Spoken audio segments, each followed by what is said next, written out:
Hey guys, Kevin here from the Strictly Broken TCG team, and wow, a deck profile on this channel? It's been quite some time.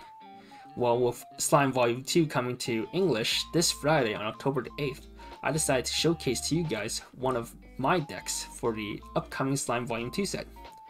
Now everyone knows that Slime currently is known for their Pants Door list. With Slime Set Volume 2, that deck gets a minor upgrade, but 2 new decks is added to the fray. We have 8 choice and 8 standby. Now, an English metagame currently has a lot of standby decks, and by a lot I mean Data Live and Kaguya. But Slime Volume 2, 8 standby deck, has the ability to keep up with those 2 top contenders. Now here is the deck list. Starting it off, we have 4 of the Mulligan Chaser. She's basically always 3500 power, and she has the ability to run in front of your opponent's character to start your opponent's turn. Now what's good about this card is that because it's a big body and it's a chaser, your opponent has to either decide if they want to try field. This card is almost guaranteed to live unless they can somehow get 3500 power across the board. If they do want to kill this and deny you a plus, then they'll probably have to field only 1 or 2 characters, and then you can slow down the game that way, and it gives you more time to develop a bigger hand and develop your waiting room with standby targets. Next, we have 4 of this 0-0 Soe. When it comes to a standby deck, especially 8 standby, you want to have the ability to discard cards from your hand for free. And in Slime, Soe is your best option for that. Along with his discard, he also has the ability to check the top card of your deck and let you salvage a character whose level is equal to or lower than the card that you reveal. Now this is important so you know the top card of your deck, if you know if it's going to be a soul trigger for your first attack, or it's going to be a standby trigger for your first attack. It also helps you select for a lot of the zeros that will be playing lower counts of in this deck. He also has the shift effect, which allows you to change your other utility blues into this if you need so. Some people like running this Rimuru Cherry as your discard outlet, but I find that he is quite slow and not at all important to the standby deck. Next, we have 3 of the Mulligan Brainstorm. She's basically your auto-include into set, because she has the ability to let you sack herself when you have the level 3 Mulligan on your board and help you dig for your events and your CXs. You only play 3 just because you're playing standby, so you don't have too much space on the board. And if you ever need additional copies of her, Soe can always grab her if she's in your bin. Next up, we have 2 of the Shizu. She's pay 1, you can run her to the back row. So she acts as your 5th and 6th +0 along with your Mulligan. She also has the effect where you can pay 1 sacker to check top board cards of the deck and add a character. Now this is important because it's your stock out and as well as milling without having to take a board slot unlike your Brainstorm. She's also quite nice because you can use her if you find Soe, you can play Soe and grab her again to get some more mills if you need so. Next we have this 0-0 Ricky Rimuru. He's on play, you can mill 2. If you hit a climax, choose one opponent's character, gets -1k. Sometimes it comes out, but most of the time it doesn't really matter to -1k. But it's mainly for the mill. And he's also, when this card gets reversed, you can pay 1, send him to the clock, and then check top 3, and add a character. So he's additional 3 mills. So he by himself acts as 5 mills, and as well as being a +0. So this is your 7th, 8th +0 to go along with your Mulligan Shizus. Next card on the list, we have 2 of this Rimuru. When he's placed on stage from hand, you may look at the top card of your deck and keep it on top or send it to waiting room. And then you can also, when you play his climax, you can add him back to your hand and then give one of your characters 2k power. Now Scry effect's quite nice. Maybe if you want to mill up that standby target that you revealed off Soe, or if you see your own standby target off his effect, you mill it. You know, to make sure it's not a standby trigger on top of your deck so that you don't trigger standby on your first attack. Or you can also use it to make it a 5-card Brainstorm. As you mill a non-CX and you have now you're basically taking 5 cards to find a CX with your Brainstorm. Your cards are quite small, level 0, level 1, so it's only 500 power, and you'll see your level 1 combo is quite small as well. So the 2k power pump is quite important for this deck. Next, we play one of the Shizu CX Swapper. Some people do not play her. I personally do. I used to have her as this third copy of the Ricky, but in exchange I played her just so I can have more consistency to find my level 1 combo, which I find is quite important as well, so you can always grab her when you need it. And sometimes you can use the Brainstorm to help you find your event, and then you use her to find your CX for your finisher. And your last level 0, we have one of the stock swap Milum.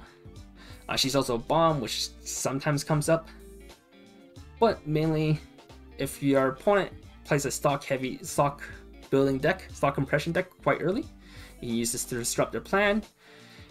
Even though your top end does deal with compressed decks quite well, this just is basically a win more card. Basically, if your opponent does go greedy, you can punish them with this. Some people like to play the Rimuru in her slot. You can do so if you don't find the stock swap that important, and then you want the additional free mill compared to the costed mill from these two. And so those are your options.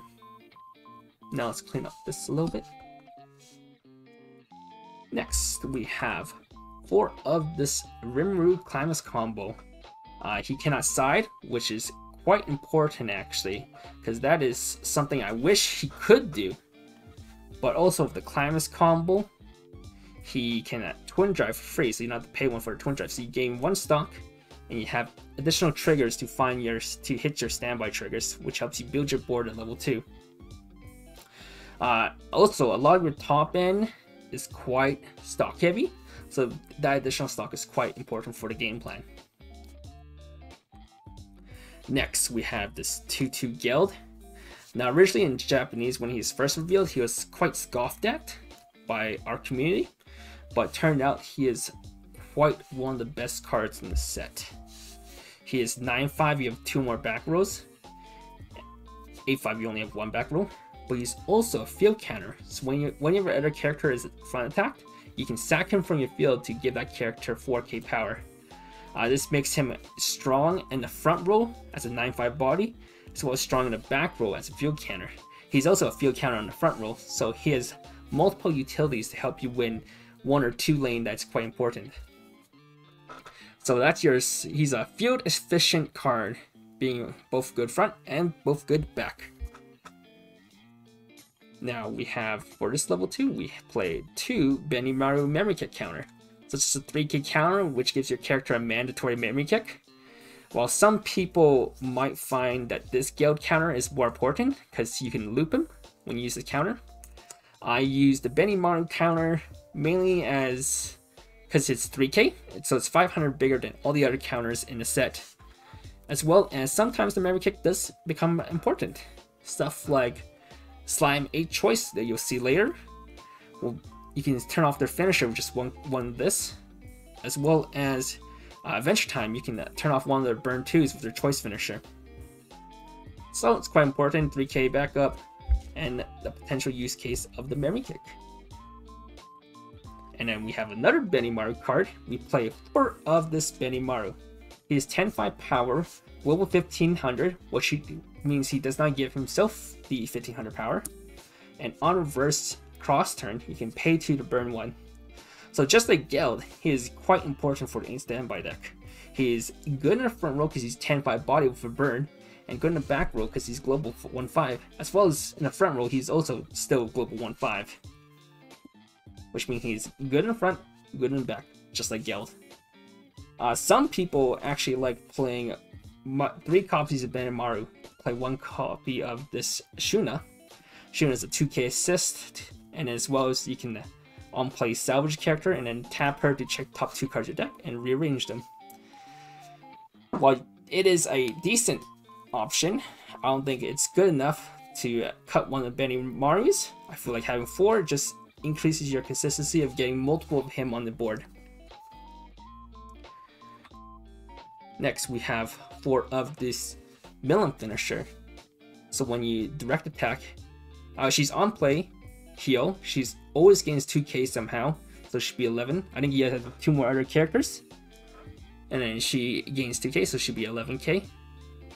Actually, it's even easier. If all your characters are Demon Continent characters, this gains 2k, so it'll be basically always 11k, just like this is basically always 3500.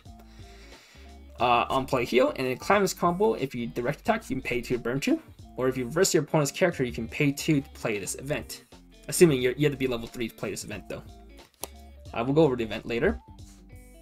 But this means that she is good at she's good if you reverse stuff offensively, and if you reverse stuff defensively.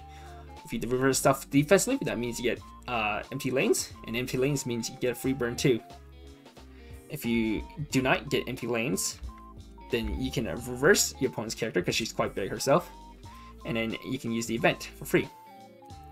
Or not free, for 2 cost. And for the event is 3-5, you need to have Millen on board. You don't have to have a specific Millen, you can have your Brainstormer or your Runner on board. But basically, you pay 5, you look at the top 7 cards of your opponent's deck. For every climax revealed, you shuffle those 7 cards back in your opponent's deck, and then for every climax revealed, your opponent has to clock 1. So this is really good to compressed decks. So let's say your opponent is like three climaxes in 8 card deck. You play it, your opponent reveals 7 cards, and there's 3 climaxes in there. They shuffle it back in the deck, and then they have to clock themselves 3 times. And sometimes if they clock CXs, like they clock 2 CXs, they cannot cancel that. So uncancelable damage, quite nice, good punish against compressed deck states. And for the last card of the set, we play 2 early play healers. Now sometimes if your opponent's worried about your finisher, they might leave you at level 2-5, 2-6, and you kind of don't want to push yourself to level 3. You can use this Shuna to help increase the buffer kill range for your opponent so that they can't kill you in 1 turn. And that is all for the deck profile. Of course, we have our 8 standby triggers here. Now let's go over a little bit of mulligans, what I do, some board states, the ideal board states that you want to be doing. I'll go through that. So for mulligans, basically I hold all standby CXs in my hand unless I open 3. Then you probably want to mull a few so I can find playables. The highest priority is to find your chaser, even going first or going second. This card's really good. 3-5 body. You also want to find this, importantly. So this is your 6 card openers that you want to find at the start of your game. If you don't find those 2, then this is also quite fine, as I said, these are your 7th and 8th plus 0. But the problem with this card is it's only 1k power, so if you're going second, you're probably not clearing your opponent's board with this card. Your Brainstormers, you can mulligan away. Your one-ofs in this Rimuru, you can just mulligan away. You'll always have access to them if you ever find your Soeis. And then for your Climax combo, if you have a non-Rimuru CX, standby CX in your hand, you can mulligan away so you can standby them out turn 1. Otherwise, you can just keep them in your hand if you have the Rimuru CX, the right CX in your hand already. Now for level 1 board, typically all you want is to have this Power Pumper, and then you want to have 2 combos on board, and let's say some extra card, let's say your runner, your chaser lives. You also want to be able to have 2 Gelds in your bin. Usually you get him through milling with him, or if you draw him, you can just discard it with Soe. Let's say you actually do discard it with Soe. So basically you just twin drive, you bounce this back hand, pumps is 2k, so this is 7-5.